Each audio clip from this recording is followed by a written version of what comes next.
అంటే ఈ ప్రభుత్వం వచ్చిన తర్వాత గురుకులాలను, ముఖ్యంగా కస్తూర్బా పాఠశాలల్ని, ఎస్సీ ఎస్టీ బీసీ మైనార్టీ పాఠశాలల్ని నిర్లక్ష్యం చేస్తా ఉన్నారు. ఇవాళ మనం రోజు పత్రికల్లో చదువుతా ఉన్నాం, చాలా చోట్ల కూడా విష ఆహారం తిని పిల్లలు ఆసుపత్రుల పాలవుతున్నారు. దాదాపు 500 మంది పిల్లలు, ఈ రెసిడెన్షియల్ స్కూళ్లలో చదివే పిల్లలు ఆసుపత్రుల పాలయ్యారు. 38 మంది పిల్లలు ఇప్పటి వరకు రాష్ట్రంలో చనిపోయినారు. ఒకవైపు పాము కాట్లు, ఇంకొక వైపు ఎలుకలు కొరుకుతా ఉన్నాయి.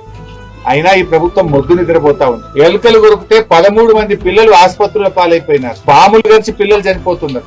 ఎలుకలు గడిచికి ఆసుపత్రుల పాలవుతున్నారు. విషాహారం తిని ఆసుపత్రుల పాలవుతున్నారు. ఒకప్పుడు తెలంగాణ గురుకులాలంటే దేశానికి ఆదర్శంగా ఉండే కేసీఆర్ గారి హయాంలో చదివితే మా పిల్లలు గురుకులాల్లో చదవాలని చెప్పి తల్లిదండ్రులు కలగనేవారు. కానీ ఇవాళ తల్లిదండ్రులు కూడా ఇక్కడికి వచ్చి సవితక్కకు నాకు చెప్పి కళ్ళలో నీళ్లు పెట్టుకుంటున్నారు. కులం పేరుతో దూషిస్తున్నారని, మీ తల్లిదండ్రులకు గతి లేక మా స్కూళ్లలో జాయిన్ చేశారని, ఆ తల్లిదండ్రులు కించపరిచే విధంగా ఉపాధ్యాయులు మాట్లాడుతున్నారని చెప్పి వాళ్ళు చెప్తా ఉన్నారు. మేము ప్రభుత్వానికి కోరేది ఒక్కటే, ఇప్పటికైనా రివ్యూ చేయండి. దయచేసి ఇక్కడ ఉండే టీచర్లందరినీ కూడా మార్చండి. పిల్లలు వణికిపోతా ఉన్నారు. టీచర్లందరినీ కూడా మార్చి ఆ పిల్లల్లో ఆత్మవిశ్వాసాన్ని నింపండి. సరి అయిన భోజనం పెట్టండి.